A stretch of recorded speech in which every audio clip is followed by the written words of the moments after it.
আসসালামু আলাইকুম। নিশ্চয়ই ভালো আছেন সবাই।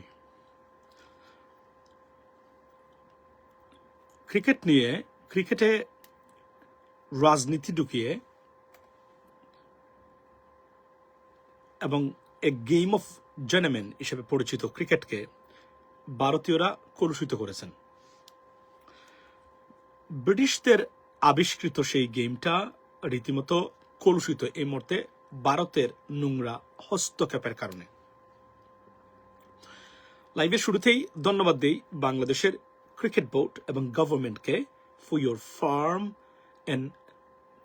and showing your defiance to the Indian aggression in cricket. আপনি দেখেন মানে কোনো কারণ ছাড়াই বাংলাদেশের একজন নিরীহ ক্রিকেটারকে রাজনীতির বলির পাঠা বানানো হয়েছে এবং ভারতীয়দের নোংরামি এবং তাদের যে বিষাক্ত মন সেটার পাঠা বানানো হয়েছে মুস্তাফিজুর রহমানকে, যে জীবনে রাজনীতি নিয়ে একটা স্টেটমেন্ট বা কমেন্ট, নেগেটিভ কমেন্ট কোনো জায়গাতে জীবনে কখনো করেনি। তারা মনে করেছিল হিসাবে কি ভুল করেছে, তারা মনে করেছিল এটা তো আমাদের বাংলাদেশ, 17 বছরে আমরা যেভাবে সবকিছু মানে একদম তছনছ করে দিয়ে তৈয়ার করেছি কিছু গর্দব শ্রেণীর রাজনীতিবিদ আর আপনার কর্তা ব্যক্তিরে, সুতরাং এরা কোথায় যাবে। কিন্তু নতুন এই 24শে জুলাইয়ের পরের নতুন এক বাংলাদেশ আছে যেখানে এখন পর্যন্ত আমরা বাংলাদেশের যে কোন সময়ের তুলনায় সবচেয়ে বেশি বাংলাদেশকে ডিফেন্ডকারী এবং আত্মমর্যাদার কমিটমেন্টকে সমুন্নত রাখার গভর্নমেন্ট আছে বলে আমরা সেটা মনে করি। Exactly happen. ধন্যবাদ দিই ক্রিকেট বোর্ডকে, ধন্যবাদ দিই আমাদের সরকারকে যারা চোখে চোখ রেখে বলেছে ইউ নো হোয়াট, মানে এটা সরি এই শব্দটা নাই বলি, চোখে চোখ রেখে বলেছে যে আপনি যেভাবে করবেন তার পাল্টা আক্রমণ আসবে। বাংলাদেশ আর শেখ হাসিনার বাংলাদেশ নয়, বাংলাদেশ আন্তর্জাতিক মানের নোয়াখালীর খাটাস ওবায়দুল কাদেরের বাংলাদেশ নয়, বাংলাদেশ হাসান মাহমুদের মতো একটা কুলাঙ্গরের বাংলাদেশ নয়, বাংলাদেশ ইনু মিনুদের বাংলাদেশ নয়, বাংলাদেশ সালমান এফ রহমানের মতো ব্যাংক ডাকাত ব্যাংক চোর আপনার এসালমের মতো ব্যাংক চোরদের দ্বারা পরিচালিত বাংলাদেশ এখন আর নাই। বাংলাদেশ এখন নতুন প্রজন্মের দ্বারা পরিচালিত সত্যিকার অর্থে স্বাধীনতা এবং সার্বভৌমত্বকে রেপ্রেজেন্টকারী কিছু মানুষ এখন আমাদের এখানে আছে। এর ভিতরে দালাল আছে, তবে এরাই dominant. Ladies and gentleman, so BCB সঠিক কাজ করেছে, ধন্যবাদ। এখানে একটা জিনিস বলে রাখি, এই ঘটনায় লুজার কে, who is the ultimate loser in this regard? India, the fact by Bangladesh. Let me explain how and why. আচ্ছা, ভারতে ক্রিকেট খেলতে যায় না Pakistan, this is the fact. এখন কে যাচ্ছে না, যাবে না, বাংলাদেশও যাবে না। এখন এর মানে হচ্ছে দুইটা দেশ এখন পর্যন্ত, একটা বিশ্ব চ্যাম্পিয়ন বাংলাদেশের rising star in cricket two, তারা আগামীতে ভারতে ক্রিকেট খেলতে যাবে না। আপনি কি মনে করেন এটা এভাবেই শেষ? 9 কোটি টাকার জন্য, যদিও এটা 9 কোটি টাকার সাথে সম্পৃক্ত না, এটা মোটামুটি বিদ্বেষ ছড়ানো, বাংলাদেশের বিরুদ্ধে ব্যবস্থা নেওয়াটা কেই বোঝানো হয়েছে, মুস্তাফিজের বিরুদ্ধে ব্যবস্থা নয়, মানে যেহেতু হি ইজ রিপ্রেজেন্টিং বাংলাদেশ। সুতরাং এটা করতে গিয়ে কোটি কোটি শত কোটি টাকার লুজার হয়েছেন এই ক্ষেত্রে ভারত, সাথে সাথে কি হয়েছেন সারা পৃথিবীর কাছে মানে ভারতকে কালার করা হয়েছে বাংলাদেশের ক্ষেত্রে, এখন করে দিয়েছে আমরা, এটা তাদের প্রাপ্য ছিল এবং তারা হয়েছে। আগামীতে এটা মানে উঠবে না, অবশ্যই উঠবে। আপনি কি মনে করেন এই জেন্টলম্যানদের গেম, ব্রিটিশদের মানে আপনার আবিষ্কৃত এই গেমটা কিভাবে ভারত কুক্ষিগত করেছে শুধুমাত্র বিজনেস বা এই মানে ট্রানজাকশন দিয়ে? এটাকে তারা দেখতেছে না, দে আর ওয়াচিং ইট। এবং এর জন্যই আমি যুক্তরাষ্ট্রের মাটিতে ক্রিকেটকে প্রমোট করি না। কেন করি না? কোনোভাবেই করি না, বরং যারা করতে চেয়েছেন সেখানে গিয়ে কমেন্ট করেছি। ওয়াই? বিকজ ক্রিকেট যত জায়গায় যাবে ভারতীয় আধিপত্যবাদ সেখানে বাড়বে। I don't like that. এর জন্যই আমি মোটামুটি এটার বিরুদ্ধাচারণ করি। আর ক্রিকেট একটা আননেসেসারি টাইম ওয়েস্টিং গেম, তার চেয়ে বরং টেনিস, তার চেয়ে বরং আপনি ফুটবলে নিজের সময় দেন। হামজা একাই বাংলাদেশকে চেঞ্জ করে দিয়েছে।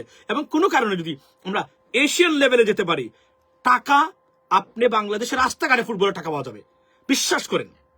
রাস্তাঘাটে আপনি দেখবেন মালিবাগ মুড়ি গেলে দেখবেন বাসের নিচে টাকা পড়ে আছে, খালি ফুটবল কেন্দ্রিক টাকা। আমি একটা উদাহরণ দিচ্ছি, this is an example, don't take it like Faraji হুজুরের মতো। আমি মানে এটা বলতে চাচ্ছি না যে গাড়িতে টাকা আছে গিয়ে আক্রমণ করবে। বিষয়টা হলো এভাবে। তো এটাই করা দরকার বলে আমি মনে করি। যদিও আমি ক্রিকেট খেলতাম, আমি ক্রিকেটের একজন নিবেদিত প্রাণ ছিলাম, আমি আবারও বলছি, যারা আমাকে জানেন কাছ থেকে এরা জানেন, আমি আমার মেট্রিকের টেস্ট পরীক্ষা তো মানে আমি 15 মিনিট লেটে গেছিলাম এর আগে, বিকজ এটা ছিল মানে বিকালে ছিল পরীক্ষাটা, সকালে আমাদের ক্রিকেট গেম ছিল, মনে আছে আমাদের সবকিছুই। সুতরাং এটা কিন্তু আমি দেখেছি পরে এটা ভারতীয় আধিপত্যবাদ এক ধরনের ইন্ডিয়ান ইম্পেরিয়ালিজমকে প্রতিষ্ঠা করার একটা মাধ্যম। Therefore I am not in this business anymore. তার চেয়ে আমি গলফ দেখি, তার চেয়ে আমি টেনিস দেখি। বিশ্বাস করেন আমি ফুটবলের মানে বিভিন্ন ধরনের মেসির বেস্ট অফ মেসি আপনি দেখবেন, এগুলো মারবেন ইউটিউবে দেখবেন আসবে, কি অবস্থা দেখবেন এখানে। ম্যারাডোনার খেলাগুলো আমি দেখি, এগুলা মন জুড়িয়ে যায়, বুঝছেন? এগুলা দেখার চেয়ে তার চেয়ে ব্রায়ান লারার কিছু স্ট্রেট ড্রাইভ আপনি দেখেন গিয়া বসে বসে, নট এ প্রবলেম, রাইট? অথবা ব্রায়ান লারার কিছু মানে লফটেড মানে ড্রাইভ দেখেন গিয়া ভালো লাগবে আপনাদেরকে, কিন্তু এগুলা দেখে তাদেরকে আমরা দিচ্ছি কেননা এটা এই জন্যই বলছি, এই ক্রিকেটকে তারাই নোংরা বানিয়েছে, এবং ক্রিকেটটাকে game of gentleman, seriously this is the game of gentleman. এটাকে তারা যে ধরনের ডার্টি মানে এবং ভারতীয় একই মূত্র স্টাইলের গোবর খাওয়া স্টাইল নিয়ে আসছে, যেখানে ক্রিকেটের ভবিষ্যৎ নিয়ে আমি শঙ্কিত এবং ক্রিকেটের ভবিষ্যৎ নিয়ে আমি আতঙ্কিত। ভারতীয়রা এভাবে, আপনি কল্পনা করেন কিভাবে আইসিসির চেয়ারম্যান হয় অমিত শাহর ছেলে, সে কি জীবনে ব্যাট ধরেছে? আপনি আমার বলেন, এই লোক জীবনে ব্যাট ধরেছে? তাকে দেখলে বোঝা যায় সে ব্যাট ধরেছে কখনো? যদি ক্রিকেটের আইসিসির প্রেসিডেন্ট হতে চায় তাহলে কে হওয়া দরকার? সৌরভ গাঙ্গুলি অথবা হতে পারে সুনীল গাভাস্কর। আমি যদি বলি ভারত থেকে যদি কেউ যেতেই চায়, কিন্তু আপনি দেখেন রাজনৈতিক প্রভাব বলয়ে কাটিয়ে এই ক্রিকেটটাকে ধ্বংস করে দিয়েছে। আমি মনে করি বাংলাদেশ যাওয়া উচিত নয়। বাংলাদেশের ফা ধরে ভারত এসে বলবে আমাদের এখানে খেলো। দুইটা দেশ ভারতে খেলে না, এই দেশে বিশ্বর আর বড় বড় কোন ধরনের ন্যাশনাল ইন্টারন্যাশনাল মানে টুর্নামেন্ট হবে, হওয়া উচিত? আপনি আমাকে বলেন হওয়া উচিত কিনা? কোনোদিনই হওয়া উচিত নয়। সুতরাং বাংলাদেশ যেন তার সিদ্ধান্তে আপনার স্থির থাকে, সিদ্ধান্ত যেন থাকে ultimately India is the loser. এবং আরো কিছুদিন পরে দেখবেন শ্রীলঙ্কা আসবে না ভারতে। সো আমি মনে করি যে ক্রিকেট নিয়ে ভারতের এই নোংরা রাজনীতির যে জবাবটা দিচ্ছে বাংলাদেশ, ধন্যবাদ বাংলাদেশকে once again, ladies and gentleman. এবং এটাই হওয়া দরকার, কেননা এটা পরবর্তী সরকার কারা আসবেন আমরা জানি না, কি গুলামি করবেন। যদিও মানে বাংলাদেশের রাজনীতির 50%ই কোনো না কোনো ভাবে এই মূর্খরা ভারতীয় গুলাম। তারা মনে করে, দেখেন তাদেরকে একটা জিনিস শিখাই দিছে কি, ভারতের সমর্থন ছাড়া ক্ষমতায় আসতে পারবে না। অথচ ভারত পৃথিবীতে নাম্বার 1 পাওয়ারলেস কান্ট্রি, যদি আমি ওই অর্থে ধরি। মধ্যপ্রাচ্যে কোনো পাওয়ার নাই, মালদ্বীপেও পাওয়ার নাই, শ্রীলঙ্কাতে নাই পাওয়ার, নেপালেও নাই পাওয়ার। পাওয়ার কোথায় জানেন? 71 আর 75 নিয়ে চেতনা ব্যবসাকারী বাংলাদেশের রাজনৈতিক খোলাঙ্গারদের কাছে, এখানে তাদের পাওয়ার। এবং এই ভারতীয় হাই কমিশনের যারা রয়ের কর্মকর্তা আছে তাদের বউদের সাথে তাদের সম্পর্ক, মানে আমাদের রাজনীতিবিদদের। ধিক্কার, shame on you. That's the bottom line. So আমি আবার বলছি, I don't want to be biased, but you know what, you force me to be like that. You know, আপনি ক্রিকেট বলেন, আমাকে প্রশ্ন করেন মুস্তাফিজের মতো একজন নিরীহ ক্রিকেটার, তাকে আপনি বাদ দিয়েছেন কোন কারণে? আপনি নিবেন না? এটা এই যে ব্যাক মিসফায়ার বা আপনি যে এটার যে বুমেরাং হবে, এটা আপনি জানেন না? কারণ গোমূত্র খেলে আর ওই যে গোবর খেলে তো ব্রেইন তো হবে না। পৃথিবীর সবচেয়ে নিকৃষ্ট একটা মানে বাই প্রোডাক্ট হচ্ছে গোবর। এটা যদি আপনি খান, আপনার কিভাবে আপনার মাথা কাজ করবে এটা বুঝতে হবে আমাদেরকে। এটা সারা পৃথিবীতে স্বীকৃত একটা সাইন্টিফিক জিনিস। এটার মধ্যে কিছুই নেই। Waste, you eat waste, so your brain should be wasted too. That's the bottom line. By the way, আমি জানি এটা অনেক খারাপ থেকে দেখতে পারে, but that's the bottom line, ladies and gentleman. গভর্নমেন্টকে ধন্যবাদ দিই, stick to the point, don't worry about that. এরা হুমকি দামকি বইবিতি দেখাবে, দ্যাটস ইট। আসিফ মুনিরকে বলবেন পাকিস্তানের, ইউ নো হোয়াট, খালি বলে দিবেন আসিফ মুনির আসতেছে বাংলাদেশে, দেখবেন এরা আর ঘুমাবে না। আর আসিফ মুনির আতঙ্কে ভারতের সেনা কর্মকর্তারা ঘুমায় না, সারাদিন এরা মানে জেগে থাকে। এমন এক আতঙ্কের নাম এখন হয়েছে পাকিস্তানের আসিফ মুনির, পাকিস্তানের air force. That is a bottom line. ভালো থাকবেন, আর বেশি সময় নাই, তবে এতটুকু বলি, সরকারকে ধন্যবাদ, ক্রিকেট বোর্ডকে ধন্যবাদ। বুলবুল আজকে বলেছেন বাংলাদেশ যাবে না, he should not go there.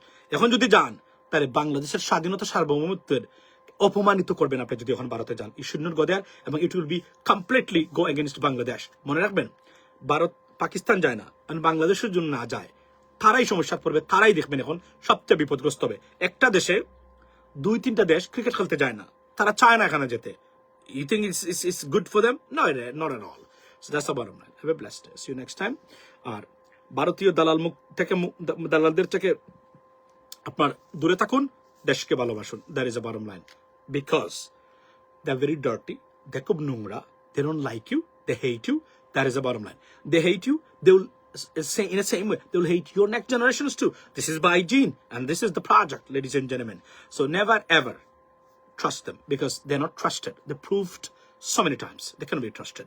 Because যদি ট্রাস্টে তারা থাকতোই তাহলে শেখ হাসিনা যে সুযোগ দিয়েছিলেন আমাদের দেশটাকে তারা গড়ে দিয়ে সুযোগ সুবিধা নিতে পারতো। এই দেশটাকে ধ্বংস করে দেওয়া, দেশটাকে কুক্ষিগত করে রাখা। খালি শুধু একটা জিনিস বলে রাখি যাওয়ার আগে, সেটা হচ্ছে ভারতের সেন্টিমেন্ট হলো এটাই যে ভারত যদি বাংলাদেশ যদি উন্নতি করে তাহলে সেভেন সিস্টার্স বলবে আরে বাংলাদেশ স্বাধীন হয়তো ভালো উন্নতি করেছে, আমাদেরকে এখন স্বাধীন হইতে হবে। এই প্রজেক্টে তারা এই সেন্টিমেন্টে ভারত বাংলাদেশকে দেখে। Just think about that. এটা কতটা বিপজ্জনক। Have a good night. আসসালামু আলাইকুম।